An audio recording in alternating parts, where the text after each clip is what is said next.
a Fernando Cosentino para que presente el siguiente reportaje.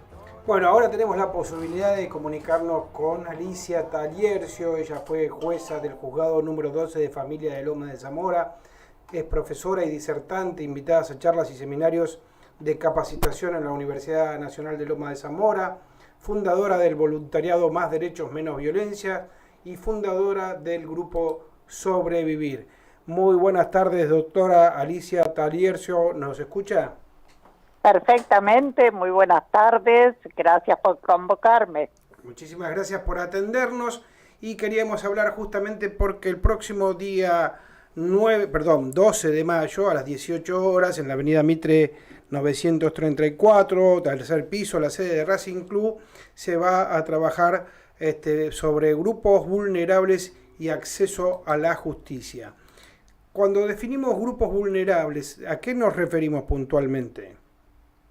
Bueno, es lo que uno fue viviendo en la experiencia en 25 años del juzgado. Son aquellos grupos que están en un desequilibrio con su entorno y que el acceso a la justicia se les hace muy difíciles. De mi parte he observado que estos grupos son las mujeres, por una parte, niñas, niños y adolescentes, el adulto mayor y las personas discapacitadas. Estos serían los grandes grupos, 4 grandes grupos vulnerables. Acabo de sacar mi libro número 9, pero el primero de esta trilogía que le llamo yo, que es niñas, niños y adolescentes como grupos vulnerables, y explicar el por qué este grupo es tan difícil de que accedan a la justicia. El libro de ediciones jurídicas que dice Grupos Vulnerables y Acceso a la Justicia, Niñas, Niños y Adolescentes. Así es, así es. Ahí lo que trato de despertar conciencia es respecto de la invisibilización que hay respecto de los niños, invisibilización que se mantuvo a través de la historia, que a través de una convención internacional en el año 1990 empieza a considerárselos como sujetos de derecho, pero que todavía no han logrado la total protección a pesar de lo que dicen las leyes. Esto es mi función, trato dentro de lo posible de manifestar. Tenemos que visibilizar a los niños como tenemos que visibilizar a los adultos mayores. Y el tema es cómo se hace eso, ¿no? El día, en el mes de abril, del 25 de abril puntualmente del año pasado, justamente una de las iniciativas que usted desarrolló se llamó Cartas para Alicia. ¿De qué se trató? ¿Cuál fue la acción? Bueno, fíjese que los chiquitos tienen una de las situaciones que menos se utilizan, es saber escuchar al niño. Saber escuchar es ponerse en el lugar del otro, porque usted puede oír y no escuchar. Oír es un formalismo, estar frente a la criatura, el niño hablar, pero estar pensando el adulto en cualquier otra circunstancia. En cambio, escuchar es ponerse en el zapatito del niño y aprender a ver qué es lo que realmente le está ocurriendo y actuar en consecuencia. Esto debemos arrancar desde el mismo hogar, ¿no es cierto? Porque en los hogares, hoy por hoy, pocas veces se toma un respiro al adulto por 1000 circunstancias, por cuestiones económicas, algunas frustraciones, las presiones sociales, pero pocas veces se toman esos minutos necesarios para poder estar escuchando al niño como corresponde. A esto se apunta, digamos, en especial. Y el otro gran tema es el no castigar al niño en ninguna de las formas, ni en la forma física, ni en la forma psicológica, ni en la forma sexual. Lamentablemente, a través del juzgado he visto muchísimos casos de niños que han padecido este tipo de violencias, y bueno, lo difícil que es sacarlos para que, a pesar de todo, puedan ser personas de bien el día de mañana. Hay violencias muy identificadas con respecto a la niñez, por ejemplo, como el grooming y el ciberbullying, y con respecto a las personas mayores, ¿cuáles serían las violencias identificadas? Las personas mayores que están en un estadio por ahí ya jubilados, pensionados, y que a veces la propia familia actúa como agente de opresión, digamos, hacia sus propios derechos. Así es. Mire, lo más notorio respecto de los adultos mayores es no tanto la violencia por acción, aunque la hay, tanto física como psicológica, sino la violencia por omisión. ¿Qué significa esto? El abandono. Yo le llamo la caída de los despojos, ¿no? Es decir, se va despojando al adulto mayor. Yo he tenido muchísimos casos, pero hay uno que quizás lo represente muy gráficamente, que por ejemplo un matrimonio que toda su vida con su lucha hizo una casita, los hijos crecieron, se fueron del hogar, quedaron ellos dos, muere el señor, la señora que queda en la casa sola, viene la hija y le dice: mamá, yo estoy alquilando, ¿qué posibilidad hay de que venga a vivir contigo? Por supuesto que ella acepta, se instala toda la familia. De inmediato le dicen: bueno, pero vos estás en la habitación más grande, no sos sola y nosotros somos muchos. La van despojando materialmente y termina la señora en la piecita del fondo donde la utilizaba para coser. A la vez le dicen, por ejemplo, la pensión que recibís de papá, ¿qué te parece si la ponemos para una escuela privada de los niños? La abuela acepta. Esto es otro despojo más desde lo económico. Ese dinero pasa a ser para la escolaridad de los nietos, mientras tanto ella lava, plancha, cocina, lleva y trae a los niños del colegio porque los adultos trabajan ambos. Pero ¿qué pasa? Al transcurrir el tiempo, esa abuela empieza a tener algunos achaques propios de la edad, algunas circunstancias que lo hacen ir más al médico, gastar más en medicamentos, y entonces los adultos ya comienzan con ese cuchicheo o esa necesidad entre ellos de hablar y decir: acá está ya molestando, qué bueno sería ponerla en un geriátrico. Total, con la jubilación pagamos el geriátrico. Y en más y en menos la señora termina en ese geriátrico, en la cual al principio la van a ver asiduamente, quizás por culpa, pero que después las van dejando abandonada, y la señora termina por ella misma abandonarse y al poco tiempo falleció. ¿Por qué? Porque le sacaron todo lo que era, primero lo material y después lo más importante para todos, pero fundamentalmente al adulto mayor, que es la parte de la afectividad. Mire, todos nosotros debemos tener objetivos a corto, mediano o largo plazo. Si nos borran los objetivos, ¿para qué vivir? Y acá lo que se hizo en este caso que yo les comento justamente fue borrar todo tipo de objetivo de vida, toda esperanza de vida. Y entonces ya la vida, no tiene sentido. Por eso debemos luchar mucho para despertar conciencia de la importancia que para el adulto mayor es el núcleo familiar, que no es una facultad, es una obligación de poder proteger, de deber proteger al adulto mayor. Doctora, ¿usted cree que hay una falla en el sistema judicial o en las leyes con respecto a la protección de los niños y los adultos mayores? Sí, totalmente, porque todavía existe mucha burocracia. Yo he tratado desde mi juzgado de imponer una norma, que es: primero se escucha, se actúa de inmediato para proteger y después entramos en las formalidades de ley.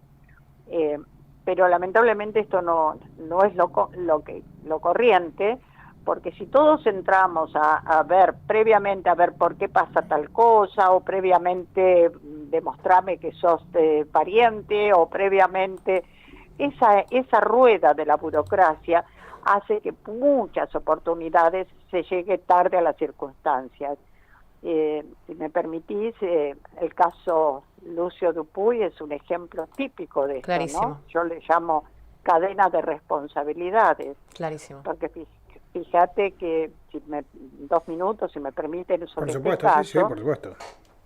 el tema es que acá, si bien la madre y la novia de la madre actuaron aberrantemente, que no me meto en eso porque ya la justicia penal sabe y supo lo que tenía que hacer, acá había un papá que tenía una brutal responsabilidad también, que no se acaba la responsabilidad por el hecho de estar separado de la mamá. había un abuelo que también tenía una gran responsabilidad como pariente más cercano para luchar para que este niño no cayera en las circunstancias en que cayó. Muchos dicen, bueno, pero hizo denuncia y no se escuchó. A eso voy a apuntar también. La escuela lo vio este chiquito lastimado. La escuela tiene la obligación de hacer las denuncias al juzgado cuando ve a un niño lastimado. Esto no es facultativo. Los médicos, este niño fue llevado muchas veces a los médicos, y observen ustedes que nunca se hizo una denuncia al respecto. Pues el comentario es que la madre hacía lo que se llama el sistema golondrina, ¿no? Hoy lo llevaba a esta salita, mañana al hospital, mañana a otro hospital, para que no quedaran antecedentes. Con lo cual, Pero si hubiera vida... un sistema unificado de contactos del niño con los lugares de atención, hubiera sido claramente, con respecto a lo judicializado, si hubiera sido judicializado correctamente y hubiera un sistema conectado con lo judicial, estaría mucho más, sería mucho más rápido. Por supuesto, pero también hay que tomar conciencia de que cualquier médico tiene la obligación de denunciar ante el primer síntoma, no hay que esperar que se repita el síntoma. El síntoma te estoy comentando respecto de una lastimadura que ve en la criatura. Pero lo más fuerte es el Poder Judicial, al que pertenezco y al que amo profundamente. Pero ¿qué pasa con el Poder Judicial, con las denuncias que se llevan adelante cuando no se actúa de inmediato, como corresponde? Y como la ley lo dice, lo que pasa es que no estamos cumpliendo la ley, como lo establece en profundidad. En el caso Lucio había un montón de denuncias, según comentan. Ahora bien, sin embargo, la jueza interviniente homologó un acuerdo entre partes, entre unos tíos que ya no lo podían tener al nene y de la madre que lo estaba pidiendo, porque también había una cuestión económica de fondo, porque pedía alimentos, y la jueza simplemente homologó este acuerdo, cuando esa no es la función. Nosotros debemos velar por los niños. Un acuerdo que establezcan las partes debe ser controlado por nosotros, porque si no, casos como esto, estás condenando a muerte a alguien, como ocurrió con este caso. Y bueno, esos son algunos de los elementos que tendríamos que variar al respecto.